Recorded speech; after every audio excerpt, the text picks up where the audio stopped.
Hey folks, I've got something really exciting to show you today. So you may know that Cannondale Australia got on board with the channel a while ago and hooked me up with this sweet scalpel sitting behind me.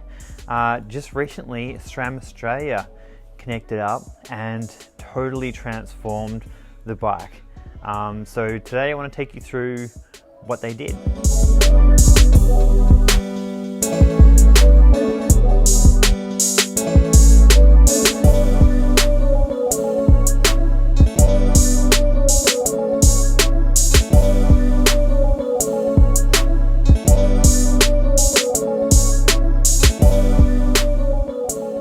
Before I jump into that, I wanted to quickly announce a little giveaway I'm doing in partnership with Fox Australia.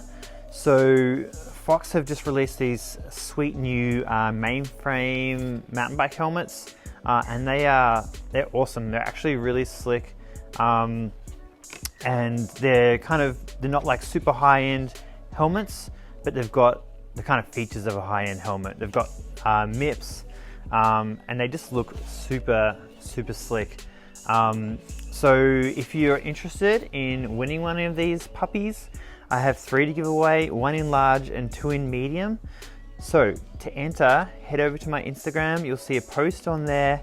Comment on the post with your size and tag 2 of your mates.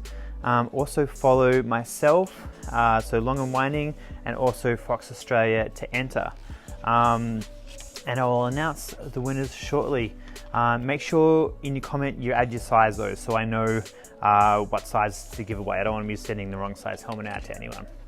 So yeah, if you want to win a helmet, get commenting.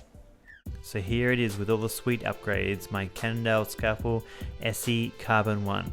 So let's start with the drivetrain. So you've probably guessed by now that SRAM Australia have given me a GX Axis upgrade kit, which includes the controller, the rear mech, the charger, and everything you need to install the upgrade. So some of you may remember Lockie from my Anglesey video where he went through the bike and dialed in my suspension. Well, he's come back here to help me install the GX Axis upgrade kit. Not that I necessarily needed that much help. I need a little bit of help, but anyway. Let's give Lockie a call now. Hey buddy. Oh, I can't hear you. Can you hear me now? Yeah, got ya. Yes. Do you want to do like a 1 minute on your your work history and stuff? And you've had some pretty, and even your riding history. You've had some notable. You've got a pretty impressive CV. Yeah. So I started racing downhill bikes and tried to do that well. I've raced some national rounds. I've done some World Cups as well.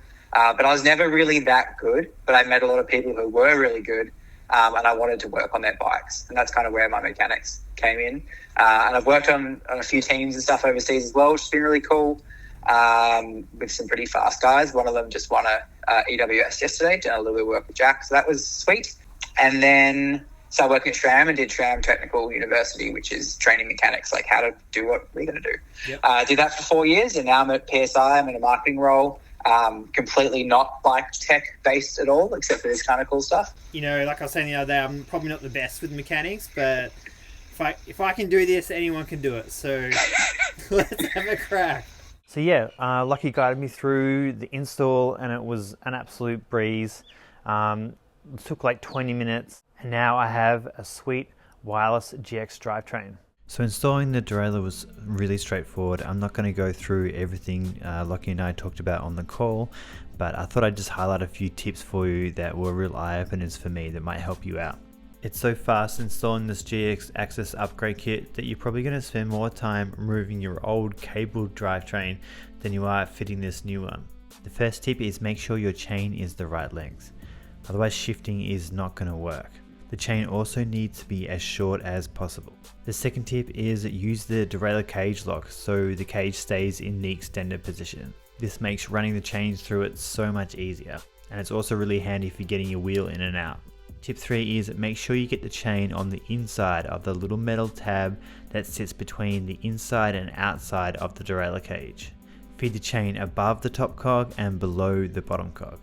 Tip 4, the SRAM power links aren't actually designed to be reused. Anything from a 10 speed up, these links are one use only. Always install the power lock when the chain is sitting underneath the chainstay, and ensure the arrow is pointing towards the back of the bike. And always ensure the link has a pretty firm hold before you put any pressure on it. Tip 5, so pairing the controller and the derailleur is actually really easy. Just hold down the axis button on the rear derailleur until the light starts flashing, and then do the same on your axis controller, and then they're paired. To finish the pairing process, press the button once on the derailleur and all done. The GX rear derailleur also has a mechanism that allows it to give way to forces hitting it from the side, like rocks. So rather than staying locked in place like a traditional derailleur, the axis derailleurs are able to move and absorb the impact, as demonstrated by Lockie. So if I give this a good whack, I'm just going to grab my hammer out. Oh my God. It'll actually hit itself out of the way and then go back into position. Again, just make sure it's away, because when it's asleep it won't do it. And then... Oh my God. Oh my God, you hit that pretty hard. So of course one of the best parts about this upgrade is the clean look in the cockpit. I've only got 2 cables now, my front and rear brake, which I am a massive fan of.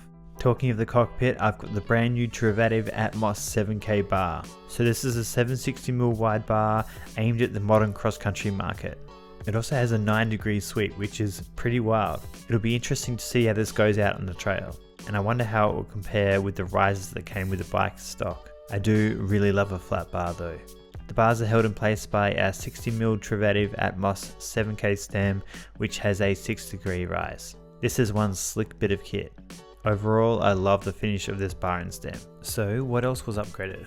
Well, SRAM Australia swapped out the XT brakes for these SRAM G2 RSC 4 pistons, and they look really nice. Power and modulation on these puppies should be really good.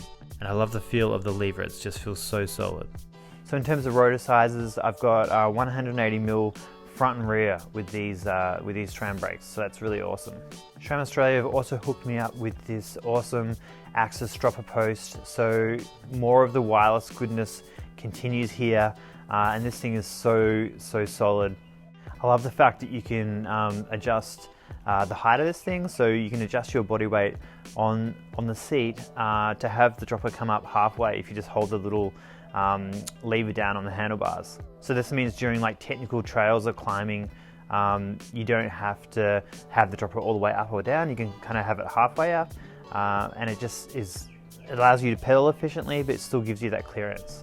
I really love that feature.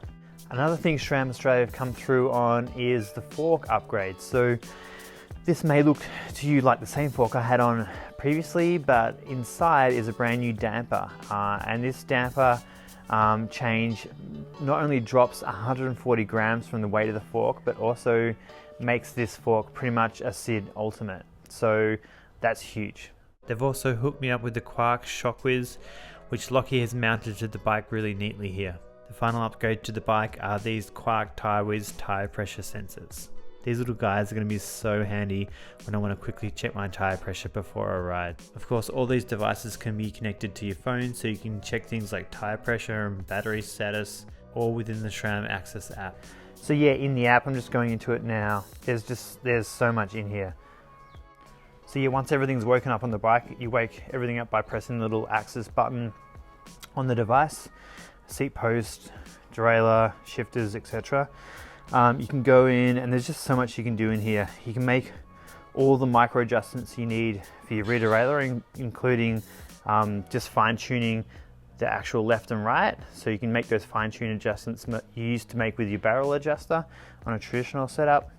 So with the tire whizzes, you can go in and select how much pressure you want in your tires. So the little lights on the tire whiz will flash red when there's either too much pressure or not enough pressure in the tire, and green when you're right on. So you can select that range that you want it to read out on. There's also a handy guide in there for setting appropriate tire pressure. With the controls, you can choose what configuration you want, so whether you want to shift up or down with the lever. You can also choose it to shift multiple gears when you hold it down. And there's a whole range of stuff you can do inside the app. So that's it for the upgrades. I'm going to be sharing my thoughts on all this technology when I put it to the test out on the trail.